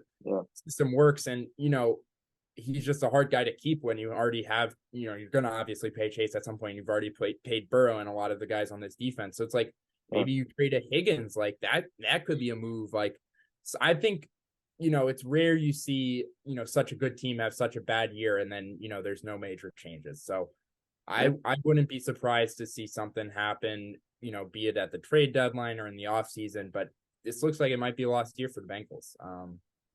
Really Yeah. upsetting. I mean, yeah. Sorry for cutting you off, but No, go ahead. yeah, it's so interesting. Burrow's got to be hurt. I mean, that's Yeah. just right out. Like it's just not. He's like, it's just. I don't see any way that he's not. Like just how we've seen him evolve the last few years, and just like, I mean, he's only like 25, 26 still. Like, there's just no way he's just like bad now. Like had a Russell Wilson level drop off just like that. Like I just don't believe that. They should have rested him when he got hurt. I mean, it's just like you're 1-3 now. You're not winning games, and he's just going out there and getting hurt. So it's like it's just stupid at the end of the day. Jamar Chase is frustrated. I mean, his interview that was a funny quote. He was like, "I'm open. I'm always fucking open." I'm like, Yeah. "Okay, Jamar, I see you." Yeah. But yeah, I'm gonna go with the Bengals in this one. I just think they're the better team. I just refuse to believe that they won't. If they lose this game, then it's like actually the season's over. And not tear it down, but like you said, like T Higgins expiring contract, like seems like they're not going to be able to pay him as it is, so maybe you recoup something for him. I mean, the Panthers, I saw some report that they're trying to trade for a number one receiver, so maybe that'd be a fit. But it's super interesting what's going on with the Bengals. I mean, it's like they from Super Bowl to AFC Championship game to this, and it's like, Yeah. it just doesn't even make sense. Besides the injury, that's the only thing that you could even point to and be like, okay, the O-line should be better. I mean, they signed Orlando Brown. They've done better with the O-line. I don't know, but I think they'll win. I mean, the Cardinals they've been feisty. They've proved people wrong, but I just think the Bengals are too good. And that like Jamar Chase, if T Higgins plays, he should have a good game, but like Jamar Chase, like he should go off in this game at the end of the day. Like he should have a huge game against this Cardinal secondary. And if he doesn't, if it's because of Burrow just not getting on the ball, then that's a real cause for concern. But yeah, I don't know. What a mess. All right, moving along. Eagles at Rams. Potentially the first game of the season for Cooper Kupp. I think that will be, that's a huge storyline. It's honestly hard to predict this game. I think I'd go Eagles either way, but like if the Rams have Cooper Kupp, what we've seen with Puka Nacua, I mean, this offense could really start moving the ball. Eagles, obviously, like, pretty good offensive game last week. They scored 34 points. AJ Brown, he's back. He was never left. It was just he's finally, putting up the stats we're used to him this year. But like you said, like they're kind of missing Mr. Shane. I'm not even going to go for the last name, but Mr. Shane of the Colts now. On offense, it feels like just the play calling, they're kind of just figuring out, getting their feet wet. Still undefeated, obviously 4-0. And I'll pick them here again. I mean, I think they're just, them and the Niners we talked about, like these two teams are probably going to go undefeated until, did they play in the regular season this year? I think they did, right? No? Yeah. So they might both be undefeated until they face each other, or just, have one loss. But yeah, these teams are, Philly's just an elite ball club. And, I don't see them losing to the Rams, even if Cooper Kupp is there. But I think it will be a closer game than people think. The Eagles have been playing. I think the difference between this year and last year is just the Eagles have been in a lot closer games, it feels like, than last year. I feel like maybe I'm wrong, but at least what I'm remembering is it felt like they were more like blowing teams out, where right now it's kind of been like some sketchy football, So we'll see. Yeah, I mean, I think or maybe I've convinced myself this as an Eagles fan, but I am of the thinking that most of the Eagles' quote unquote problems, which are not, I'm saying quote unquote because this team is 4-0. Yeah. It's a 4-0 football team. But most of their problems, I believe, are fixable. I think Brian Johnson has made mistakes. He's made some bad play calls, but he's not one of those guys where I watch him call plays and I'm like, you're an idiot, or like you don't get like a flow of a game. Like I think he knows what he's doing. I just think he's calling his 5th NFL game as a play caller, and it's going to take him some time. And, it's not ideal to be in a Super Bowl window, be figuring some of the things out like that. But I think this team will get it figured out. This offense has looked really good still. Hurts looked really good last week. But where I am worried about this team right now is the defensive side of the ball, and especially this matchup this week with this level of health. They've been going with Bradbury in the slot and then Josh Jobe on the outside. So you figure that will maybe stay, and maybe Bradbury does a great job and stays with Kupp, but then you've got Atwell and Nacua. And one of those, like, it's just, I mean, I don't even know who's going to be starting on the outside. They just signed Bradley Roby, who could play, I guess, in the slot or outside. So, there's some secondary issues that I think will get figured out via a trade, potentially for Buda Baker, or Roby will find a spot in, we'll find a spot on the defense, whether it's in the nickel or on the outside, and Bradbury will improve. I think this defense will be fine in the long term, but right now, with Sidney Brown looking like he's out and he could be another option in the slot, I am going to go with the Rams, actually. Wow. Yeah. Whoa. Fucking, yeah, I need to make some animation or some graphic or something for this. Wow. Yeah, I think this team, I think this team will be fine, but they've played 4 straight close games, unlike we saw them do last year. Stafford's playing great. This pass rush is not been as elite as it, was last year, and hopefully this is a turnaround game for the pass rush because they should eat against this Rams offensive line. But with how quickly they're getting out and with these playmakers and with this system, it almost hasn't even seemed to matter. Like even the Niners couldn't completely shut them down against the Rams. So I think this is a tough kind of nightmare week for the Eagles rather. And I just think the Rams sweep this out, but I do think the Eagles will be fine. What a prediction. Devin Bernstein going against the Eagles. It's outside the arena history here, folks. Yeah. And all the years of my my co-host of going from Cowboys to Eagles, now to Eagles again. I don't know if I've probably seen it a few times, but very rare to see, especially in a game like this. I mean, it's like Rams they're good, but I would not. It's not the Niners. If you pick the Niners against them, I might understand, but I'm impressed. Rams, but they're a good team. I mean, the boy Russ Yeast, of course, probably the main factor. I don't know if AJ Brown's getting a catch on him. So yeah. Oh my God. Yeah. No, I mean, yeah, that was the main reason. What can I that say? was you just didn't want to say it. I didn't want you to didn't say want it. to upset AJ in case he sees this, but yeah, Yeah. he's not getting shit on Sunday. Not gonna be a good week. We can go on. This is I think we're an hour and a half into this podcast now somehow. But so we'll get through these 4 games a little quicker. Jets Broncos.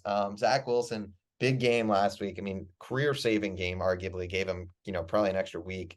They finally kind of let him loose, which is good to see. Some encouragement obviously there. Had the late fumble, took accountability. It's what you love to see. I think Jets fans are finally rallying around him, which I think is just, honestly looking at what in New York, it's just like if you're playing so bad, you just get hated on. And I think that's just like the tendency. But looking at what the Phillies fans did with Trey Turner, I think it's such a thing that sports fans really need to realize. It'd be like, look, I get it. You're frustrated, especially when something's happening as long as it was with Zach Wilson for multiple seasons.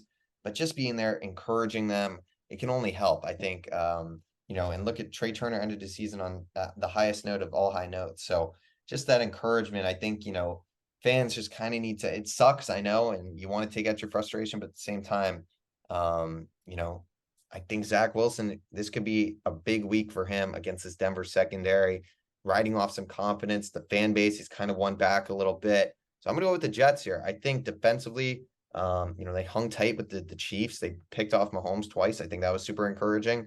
And, Breece Hall, he's not going to be limited anymore. He's going, back to, I think Robert Saleh at this point realized, we're 1-3. Breece Hall gives us our best chance to win on offense. He needs to be out there running the ball 20 times a game or close to that. So I'm excited to see more Breece Hall. And I think Zach Wilson, I mean, I'm not saying this guy's going to be a star, but, at least getting the job done where the Jets can start winning some games. So I'm going to go with them against the Broncos. Yeah, I'm going with the Jets here. It means we're going. It's a Broncos win. Yeah. Oh yeah. Like you summed it up well. Like I mean, like some signs of hope for Wilson. I'm not fully bought in, but I'm ready to get hurt again with him. Like Wilson got involved finally. Sorry, yeah. Garrett Wilson got involved, which is huge because he's just so talented. Like you just got to get this guy the ball. And like you said with Breece Hall, same thing goes for him. And the defense, it's like they're still like a real elite like unit. Like they are for real. Like they're going to keep them in every game. And I think this offense is gonna have a pretty easy time against the Broncos. I think this actually might be a blowout, but wow. I'm sorry. I'm just Russ is about to cook us so hard. It's going to be disgusting. Next game, Chiefs at Vikings. It doesn't seem like Taylor Swift. I haven't heard anything about her making the journey. She's probably like Minnesota. Absolutely not. I'm not making the trip in early October. But I mean, that whole thing has gotten out of control, but we don't even have to talk about that. I'm going to go with the Chiefs here. I mean, the Vikings, big first win last week for them. I still think they could figure out a way to get like 9 wins on the season. They're still a pretty talented team offensively, especially. But I just think this defense is not good. And I think their Chiefs offense will probably have their way.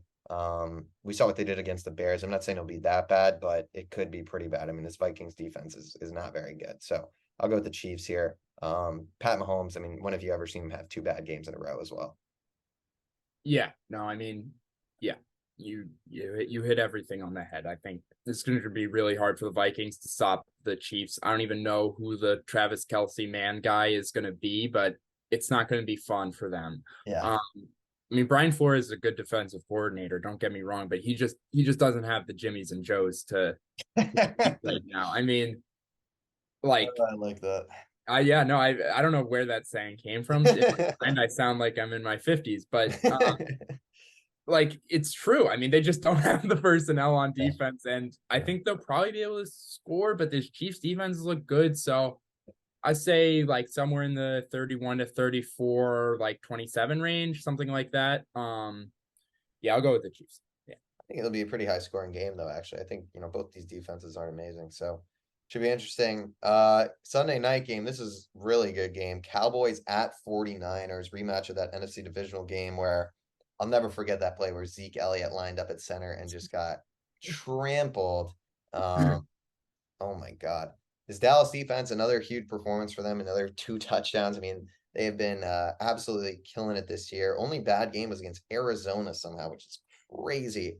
They did have a pretty easy first 4-game stretch, though, going from the Giants, the Zach Wilson Jets, the Cardinals, and then the Patriots. So they really haven't been tested offensively, where the 49ers are going to be as hard of a challenge as they're going to face. Who do you think wins this one? I mean, this is 2 of the best 3 teams in the NFC, I think, arguably. Yeah, I mean, these have been, I think, just the 2 most impressive teams so far this year, just in terms of like they've showed that when they're at their best, they can really dominate anyone. In a way that even the Eagles and the Chiefs haven't shown this year. Mhm. But I'm gonna go with the Niners here, and I think this is around. I mean, we saw it a little bit the Cardinals game, but this is around when the Diggs injury is going to start to show up, because you have to ask yourself, and this is a similar question to be asked with the Eagles defense, but how many good players are there on this defense outside of Micah Parsons and the defensive line? I mean, the defensive line, don't get me wrong, I think this is the best pass rush in the league, but you look at the back sevens, like the linebacker position's not great, the safety position's not great. Like Gilmore's now like your true number 1 corner. Like I don't think this is gonna be the best defense in the league by a lot. And I think the Niners are just a little bit more loaded on offense than the Cowboys are. I think Purdy has proved me wrong. Like he looks like he might actually just be really good at this point. And it looks like Ayuk played last week, right? And he balled out. Yeah, he balled out last week. Sorry, it was Debo who was questionable last week. Sorry. Right, yeah. But it looks like they should both be back. I just think that's a bit too much for this Cowboys secondary to handle. Should be a great game though. I'm gonna go with Niners. How about you?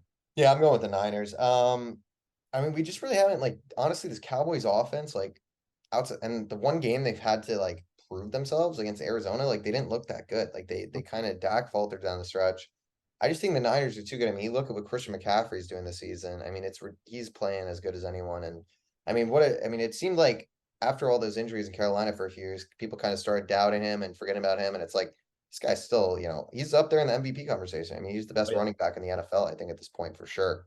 And yeah, it's just what Shanahan's able to do on that offense. You got Kittle, Ayuk, Debo, CMC, obviously, like Trent Williams blocking, and then you look at the defense, and it's like, I mean, the amount of star players on this team is flat out. It's crazy. You could talk about these guys all day. And like you said, Purdy, like it just seems like this guy's good. Like, I mean, he hasn't lost in the regular season.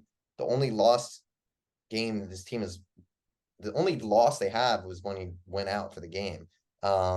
Which obviously, like, I think the Eagles probably win that game anyway, the way it was going, but like, still, this guy, and he's not, every game that he has finished and been healthy in, he has won. So that's pretty crazy. And I just think the Niners are so loaded. We saw what they did. They beat Dallas last year. And yeah, like you said, like that Trayvon Diggs injury, like this is a game where that will show, obviously, with, how the Niners, how explosive this offense is. So yeah, I'm going to go with the Niners. But this Dallas defense, I'll give them more credit than I think you were. I think this is an elite defense. And the secondary guys, like, they've still got guys they rotate in and out. Like Javon Curse, I think, is a solid ball hawking safety. That kid who had the interceptions. Bland can play. He can play. He had a good week last week. So they've still got the playmakers. Like you said, though, like I kind of mentioned earlier, like this stretch of the schedule was probably their easiest. So don't expect, fantasy wise, don't expect them to drop 20 a game the rest of the way. Maybe they will. I'd love that. I have them in one of my leagues, but yeah, I still will go with the 49ers though here. I just think they're too good on both sides of the ball. 49ers may be the best team in the NFL. I really hope we get another 49ers Eagles NFC championship. I feel like we have to. There's like, unless there's some big injuries, I feel like there's no way we don't get that. Yeah. Yeah. Packers Raiders Monday Night Football. I think Jimmy G is back, but I'm not 100%. I think he'll be back. Yeah, I would imagine he'll be back. The Packers 2-2, tough loss last week, obviously against the Lions. Felt like they were really never in that game. They just got to get Aaron Jones involved to me. Like he had 5 carries last week. Like I know they went down early, but he's their best player offensively. I'd like to see more Aaron Jones. I mean Romeo Doubs, Christian Watson, those are solid guys. I'm gonna pick the Raiders though. I think I've really, when Jimmy G's been in there and been healthy, I've been, I've liked what I've seen. Devontae against Jair should be a fun matchup. Former teammates going head to head for I think the first time, I would imagine. Jacoby Myers has been playing well. Josh Jacobs had an encouraging week last week. So I'm gonna pick the Raiders, kind of just a gut feeling at home in Vegas Monday night. Just kind of gives those, I think it's in Vegas. Yeah, in Vegas, Monday night. I don't know. I just get Raiders vibes for this one. What about you? Yeah, I mean, I just feel a little let down by this Packers team, man. I'm gonna be honest. Like, Yeah.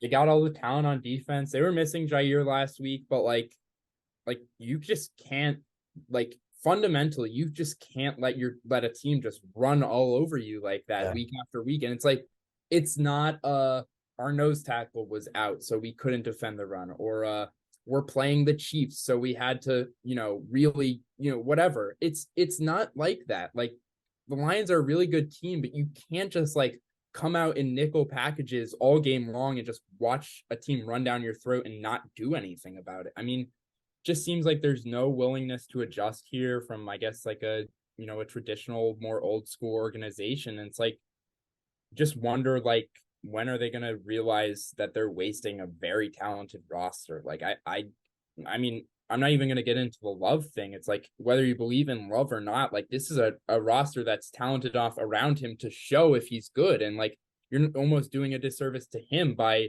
not letting this team get to its fullest potential. So I'm going to agree with you here. I'll go with the Raiders. Packers just seem like a little bit like they're just not maximizing their talent right now. And that was the case last year as well, but I thought they would kind of turn it around this year, especially on the defensive end. They just haven't. Yeah. Well, that will do it for our weekend NFL predictions. I mean, I think the Monday night game is about to kick off. We've been doing this podcast for almost 2 hours, so I don't think there's anyone watching right now, but it's somehow someone's made it an hour 45. Salute. You're a real one. Thank you. I would not be an hour 45 even in this podcast. I don't know how it went that long, honestly. Especially with 4 teams on bye. I mean, yeah. All right. Well, that will do it for this week's episode of Outside the Arena. Thank you for watching. Make sure to like, comment, subscribe, the whole deal. And yeah, we'll see y'all next week on Outside the Arena.